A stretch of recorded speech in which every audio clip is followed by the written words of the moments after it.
आज हम पढ़ेंगे intracellular and extracellular enzymes and enzymes increase rate of reaction के बारे में। तो अगर हम बात करें एंजाइम्स के बारे में तो एंजाइम्स क्या होती हैं।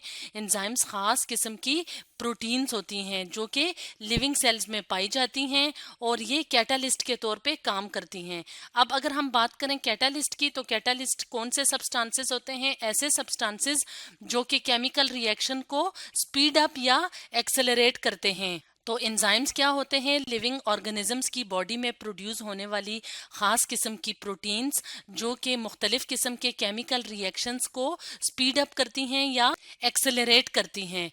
तो आज की वीडियो में हम देखेंगे कि इंट्रासेलुलर और एक्स्ट्रासेलुलर एंजाइम्स कौन कौन से होते हैं और कैसे एंजाइम्स जो होते हैं वो रेट ऑफ रिएक्शन को इंक्रीज करते हैं या ज्यादा करते हैं।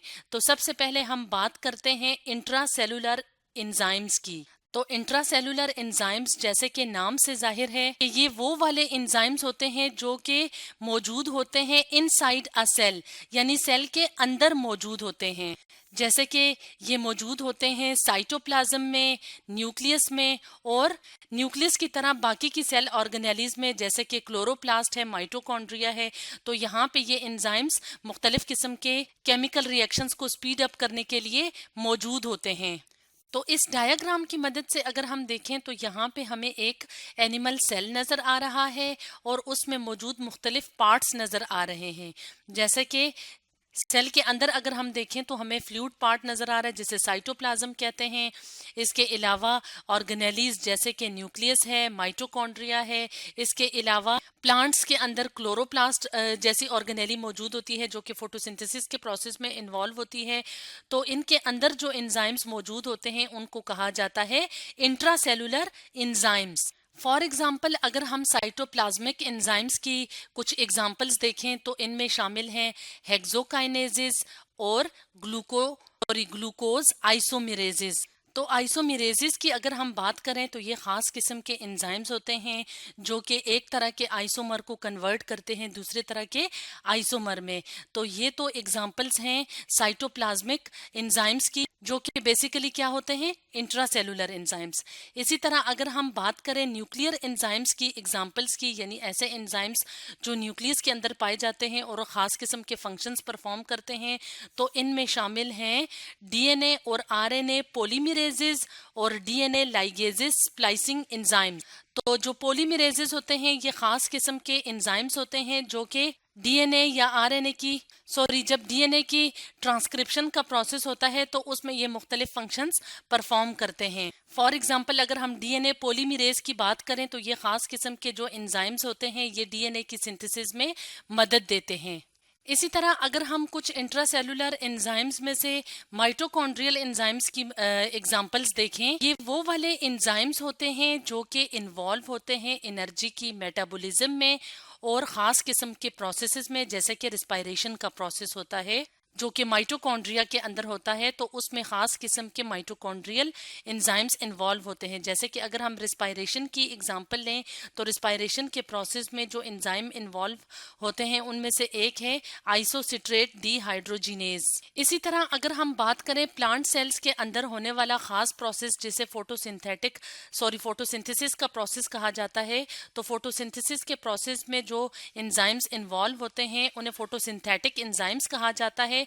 फॉर एग्जाम्पल अगर हम बात करें रुबेस्को की, तो रुबेस्को जो कि क्लोरोप्लास्ट के अंदर प्रोड्यूस होता है तो ये इन्वॉल्व होता है फोटोसिंथेसिस के प्रोसेसेस में। तो इस तरह से इंट्रासेलुलर एंजाइम्स जो कि सेल के अंदर मौजूद होते हैं ये खास किस्म के फंक्शंस परफॉर्म करने में सेल की मदद देते हैं। अब हम बात करते हैं एक्स्ट्रा सेलुलर एंजाइम्स के बारे में। तो जैसे कि नाम से जाहिर है कि एक्स्ट्रा सेलुलर एंजाइम्स कौन से एंजाइम्स होते हैं? ऐसे एंजाइम्स जो कि फंक्शन करते हैं आउटसाइड द सेल, यानी सेल जो है वो इन एंजाइम्स को सेल सिक्रीट करता है इन एंजाइम्स को और ये एंजाइम क्या करते हैं? उसी सेल के बाहर या सेल्स के बाहर अपना फंक्शन परफॉर्म करते हैं। तो एक्स्ट्रा सेलुलर एंजाइम्स जो होते हैं वो प्रोकैरियोटिक सेल्स से भी प्रोड्यूस होते हैं, यानी प्रोकैरियोटिक सेल्स भी एक्स्ट्रा सेलुलर एंजाइम्स प्रोड्यूस करते हैं, और यूकैरियोटिक सेल्स भी। प्रोकैरियोटिक सेल्स जैसे कि बैक्टीरियल सेल्स होते हैं जिनके अंदर ट्रू न्यूक्लियस और मेम्ब्रेन बाउंडेड ऑर्गेनेलीज एब्सेंट होती हैं, और यूकैरियोटिक सेल जैसे कि प्लांट्स और एनिमल्स वगैरह के जो सेल्स होते हैं वो यूकैरियोटिक सेल्स कहलाते हैं। तो वो क्या करते हैं, वो फंक्शन करते हैं outside the cell. For example ये एंजाइम्स क्या करते हैं, ब्रेक डाउन करते हैं लार्जर मैक्रोमोलिक्यूल्स की, यानी बड़े बड़े जो कॉम्प्लेक्स मॉलिक्यूल्स होते हैं उनको उनकी तोड़ फोड़ करके उनको सिंपलर और स्मॉलर मॉलिक्यूल्स में कन्वर्ट कर देते हैं। फॉर एग्जाम्पल अगर हम यहाँ पे इस डायग्राम की मदद से देखें तो यहाँ पे एक हमें सेल नज़र आ रहा है जो कि माइक्रोबियल सेल है, यानी जो छोटे छोटे ऑर्गेनिजम्स होते हैं जैसे कि बैक्टीरिया और फंजाई वगैरह। तो यहाँ पे ये एक माइक्रोब का सेल दिखाया हुआ है, और ये सेल क्या करेगा, एक्स्ट्रा सेलुलर एंजाइम्स को रिलीज करेगा। यहाँ पे ये एंजाइम का स्ट्रक्चर दिखाया हुआ है। तो ये एंजाइम्स क्या करेंगे, ब्रेक डाउन करेंगे लार्जर और कॉम्प्लेक्स मॉलिक्यूल्स की। जैसे यहाँ पे ऑर्गेनिक मैटर दिखाया हुआ है, यानी एक कॉम्प्लेक्स लार्ज मॉलिक्यूल है, तो इसके साथ ये एंजाइम्स बाइंड करेंगे और क्या करेंगे, इनकी तोड़फोड़ या ब्रेक डाउन का काम करेंगे, ताकि ये सेल्स जो हैं इन सिंपलर मॉलिक्यूल्स को यूज कर सकें। क्योंकि कॉम्प्लेक्स फॉर्म में ये मॉलिक्यूल्स इन सिंपल सेल्स को अवेलेबल नहीं होते, यानी ये सेल्स जो होते हैं वो कॉम्प्लेक्स मॉलिक्यूल्स को एब्जॉर्ब नहीं कर सकते। तो इसलिए ये एंजाइम्स इनकी ब्रेक डाउन करके इनको छोटे छोटे मॉलिक्यूल्स में तोड़ देंगे। तो अब ये सेल्स क्या कर सकते हैं, इन मॉलिक्यूल्स को इस्तेमाल कर सकते हैं। तो ये तो था सिंपलर ऑर्गेनिजम्स का केस, जो कि हमने इस डायग्राम की मदद से देखा कि किस तरह से लार्जर मॉलिक्यूल्स जो होते हैं वो ब्रेक डाउन हो के एक्स्ट्रा सेलुलर एंजाइम्स की मदद से तो सेल के अंदर एंटर होते हैं, यानी माइक्रोब्स के सेल के अंदर एंटर होते हैं। इसी तरीके से ह्यूमंस जो कि कॉम्प्लेक्स ऑर्गेनिजम्स हैं और दूसरे जो कॉम्प्लेक्स एनिमल्स वगैरह होते हैं, तो उनमें अगर हम बेस्ट एग्जांपल देखें एक्स्ट्रा सेलुलर एंजाइम्स की, तो उनमें बेस्ट एग्जांपल है डाइजेस्टिव सिस्टम की। यानी डाइजेस्टिव सिस्टम के जो एक्स्ट्रा सेलुलर एंजाइम्स होते हैं वो क्या करेंगे, वो ब्रेक डाउन करेंगे सॉलिड फूड की, यानी कॉम्प्लेक्स फूड की ब्रेक डाउन करेंगे। फॉर एग्जांपल अगर हम एग्जांपल के तौर पे एमाइलेजेस की बात करें, तो एमाइलेजेस खास किस्म के एक्स्ट्रा सेलुलर एंजाइम्स होते हैं कि क्या करेंगे, जो कि ब्रेक डाउन करेंगे स्टार्च की, यानी कॉम्प्लेक्स कार्बोहाइड्रेट जैसे कि स्टार्च है उसकी हाइड्रोलिसिस करेंगे, उसकी ब्रेक डाउन करेंगे। तो अब स्टार्च की हाइड्रोलिसिस से जो सिंपलर शुगर्स बनेंगी तो उनको सेल्स इजीली एब्जॉर्ब कर सकते हैं। तो इस तरह से डाइजेस्टिव एंजाइम्स जो होते हैं वो बेस्ट एग्जांपल हैं एक्स्ट्रा सेलुलर एंजाइम्स की। तो ये तो थे कुछ इंट्रा सेलुलर और एक्स्ट्रा सेलुलर एंजाइम्स। अब हम बात करेंगे enzymes increase rate of reaction के बारे में, कि कैसे एंजाइम्स जो होते हैं वो किसी जो केमिकल रिएक्शन होता है जो कि लिविंग ऑर्गेनिजम्स के अंदर हो रहा होता है नेचुरली, तो उनको स्पीड अप करता है। तो जैसे कि हमने वीडियो के स्टार्ट में बताया था कि एंजाइम्स क्या होते हैं, एंजाइम्स होते हैं बायोलॉजिकल कैटालिस्ट। कैटालिस्ट क्या होता है, ऐसा सब्सटेंस जो कि किसी केमिकल रिएक्शन को स्पीड अप करता है। तो कैटालिस्ट कैसे स्पीड अप करता है केमिकल रिएक्शन को, कैटालिस्ट क्या करता है, lower the activation energy of reaction, यानी जो केमिकल रिएक्शन हो रहा होता है उसकी एक्टिवेशन एनर्जी को लो करता है। अब एक्टिवेशन एनर्जी क्या होती है, एक्टिवेशन एनर्जी वो एनर्जी होती है जो कि रिक्वायर्ड होती है to start a chemical reaction, यानी एक केमिकल रिएक्शन को शुरू करने के लिए जो एनर्जी रिक्वायर होती है वो एक्टिवेशन एनर्जी कहलाती है। तो अगर एक्टिवेशन एनर्जी किसी भी केमिकल रिएक्शन की कम होगी तो उतना ही वो केमिकल रिएक्शन तेज होगा। तो एंजाइम्स क्या करते हैं, एंजाइम्स इस एक्टिवेशन एनर्जी को लो करते हैं, तो उसकी वजह से जो केमिकल रिएक्शंस होते हैं वो स्पीड अप हो जाते हैं या तेज हो जाते हैं। तो हम यहाँ पे एक ग्राफ की मदद से भी देख लेते हैं कि कैसे एंजाइम्स अगर हों तो केमिकल रिएक्शन किस तरह का होगा, और अगर एंजाइम्स एब्सेंट हों तो केमिकल रिएक्शन किस तरह का होगा। तो यहाँ पे अगर हम देखें तो यहाँ पे हमें दो ग्राफ दिखाए हुए हैं। एक क्या है, अनकैटालाइज्ड रिएक्शन, यानी इसमें कैटालिस्ट मौजूद नहीं है, और ये है कैटालाइज्ड रिएक्शन, यानी इसमें इस रिएक्शन में एंजाइम मौजूद है। तो अगर हम देखें तो जो वाई एक्सिस है वो फ्री एनर्जी को शो कर रहा है, और जो एक्स एक्सिस है वो कोर्स ऑफ रिएक्शन यानी रिएक्शन की स्पीड से जा रहा है।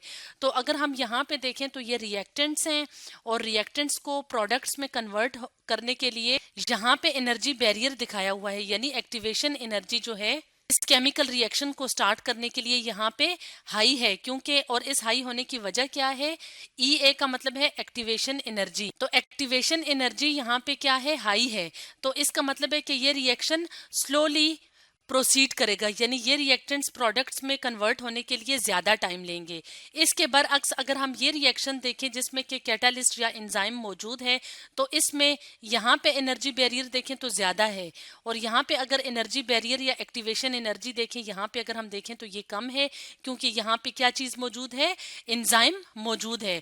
तो इस तरह से एंजाइम्स जो होते हैं वो रेट ऑफ रिएक्शन को तेज करते हैं या स्पीड अप करते हैं bye lowering the activation energy. तो बेसिकली एंजाइम करते क्या हैं, एंजाइम बाइंड करते हैं रिएक्टेंट मॉलिक्यूल्स के साथ, और एंजाइम्स के लिए ये रिएक्टेंट मॉलिक्यूल्स किसके तौर पे काम करते हैं, सबस्ट्रेट के तौर पे काम करते हैं।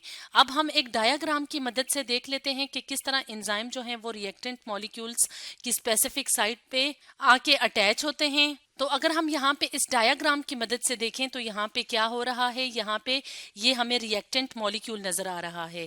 तो सॉरी, ये क्या है, ये एंजाइम है, और ये क्या है, सबस्ट्रेट है। तो सबस्ट्रेट क्या है, बेसिकली रिएक्टेंट मॉलिक्यूल है जिससे कि प्रोडक्ट बनना होता है।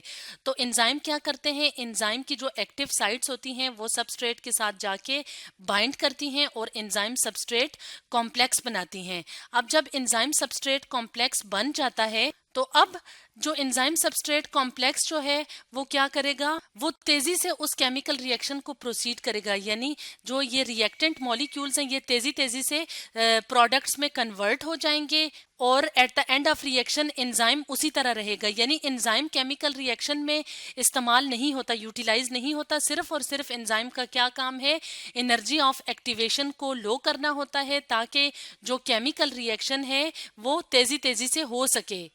यानी यहाँ पे जो रिएक्टेंट मॉलिक्यूल है जो कि एंजाइम के लिए सबस्ट्रेट मॉलिक्यूल कहलाता है, तो एंजाइम क्या करेगा, एंजाइम सबस्ट्रेट कॉम्प्लेक्स बना के उसकी एनर्जी एक्टिवेशन को लो करके तो टाइम में प्रोडक्ट्स बनाएगा। तो आज हमने पढ़ा intracellular and extra cellular enzymes and enzymes increase rate of reaction के बारे में।